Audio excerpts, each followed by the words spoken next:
Hey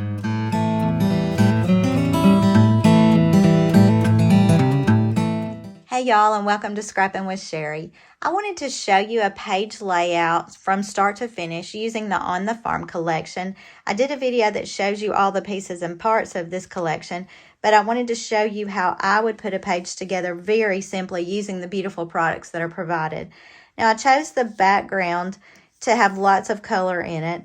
And this is the plaid that has the red, the greens, the browns, all the different colors in it because I knew those colors were in my pictures and I wanted to be sure and bring those out.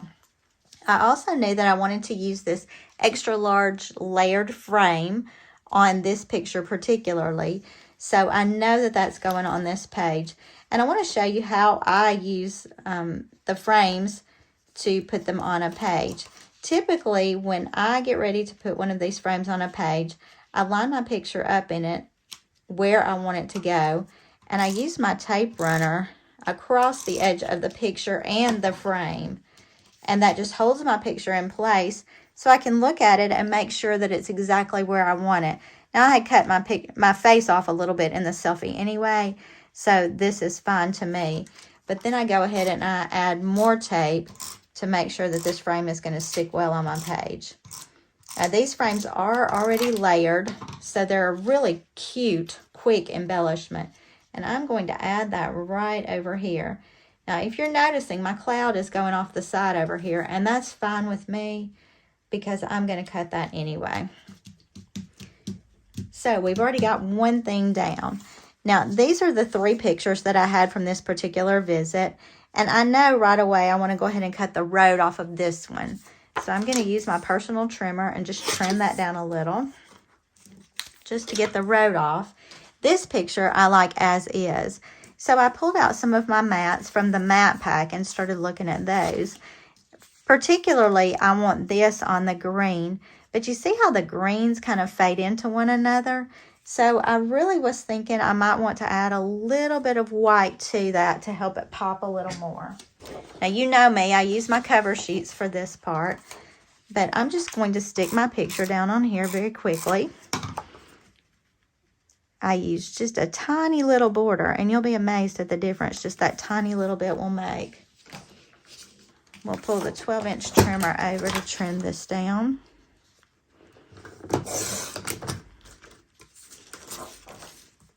And often when I'm trying to do things in a hurry, I don't get my border exactly even as far as how I want it to look. So I may go back to my personal trimmer and trim it just a smidge smaller. It's even, it's just not quite as thin as I would like it. And I took off just a little bit more. But look what a difference that makes on this mat, just putting the white thin border behind that. If you can find a place that develops your pictures with white borders, that might be a really good option for you. Now, I'm having to center this on here to cover this journaling space. If I went to the top to save space, then I've got the white showing below, and I don't really want that. So I'm just centering this. And then I'll cut just a little off the top and bottom to even that out. And we've got that one matted. I'm going to do the same kind of thing. I decided because of the red barn, I wanted to pull this red barnwood journaling mat. It is a journaling mat, but I'm using it for a picture mat. And again, I want this to pop. I want it to be really bright and pretty. So I'm going to put this picture onto a little tiny piece of white as well.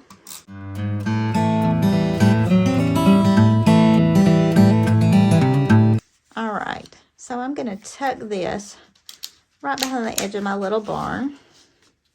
There's not really anything over there that has to show necessarily. And I like that. So I think I'm going to go ahead and stick those, and then we'll keep going. You will find it's amazing how much difference a mat makes as well. A lot of times we stick our pictures directly on the page, and on this plaid paper, it would be very busy if we stuck it directly on there. So just adding those little mats really makes our picture stand out, and that's kind of why we do this, is because we enjoy our pictures, right? All right, I had pulled a couple of the borders, the layered border embellishments, I really think I would like to carry some grass across here. Now again, this embellishment is layered along the bottom, so that's going to make a double thickness. It's going to make it pretty thick, but I kind of like that. I did think about maybe adding a little wheat in the background as well, and I think I'm going to do that too. Let me just add a little tape to this. And again, I'm not using foam squares on this because it's already layered. We don't need to add any extra layers to this. And I'm going to take the wheat right up against the windmill here, even it out on the bottom side right here. And then once I get that down, I can just turn it over and cut that on my trimmer. I'm lining my cut line up. And I've got an extra piece of wheat for something else down the road. We got the wheat on there. I could do the same with the grass. I could just make the grass tall over here, but I kind of like that extra layer all the way across the front. So I'm gonna go ahead and add my tape to that.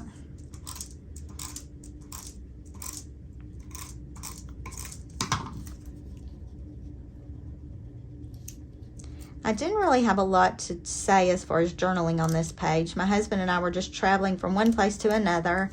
We were getting hungry. We didn't know where we were going to stop. And we saw this little farm really out in the middle of nowhere. And we thought it was so cute. And we decided we would stop there. And we had a really good picnic lunch out under their little pavilion with the red and white checkered tablecloths.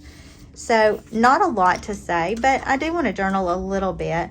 And I could not journal on this paper. It's way too busy.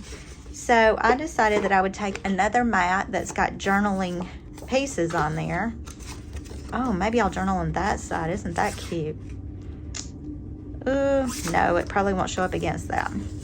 All right, we'll journal on this side. And I'm just going to cut off one journaling block. Again, not a lot to say. And I think I'm going to add it right up here in this top corner. But I want something that kind of helps that stand out. And when I was looking, there are several things. We could use farm fresh because they did make the food on the farm. We could use locally grown. We could use fresh air and sunshine. But I'm looking at them and I'm thinking for space purposes, I don't really have that much room for all of that. So I think I'm going to use visit to the farm. Although it wasn't necessarily what you would call a typical farm visit. And I'm going to use a foam square on this. Let me go ahead and stick down my journaling box. See, if we had chosen to use that on this back side, that's really too busy. This gives us a little bit of separation between the plaid paper and our journaling. And then I'm going to peel that foam square. I only used one foam square on my sticker, and it should be fine. And I'm going to add that right here in the corner. So what do you think about that? In less than 10 minutes, we have done a page start to finish. I hope you enjoy this idea. And remember, this collection is on sale, 10% off until March the 24th. After that, it all goes to full price. But everything that I've used today comes in the collection that is 10% off until March 24th. I hope you enjoyed this, and I hope you'll have a fun time. Happy scrapping.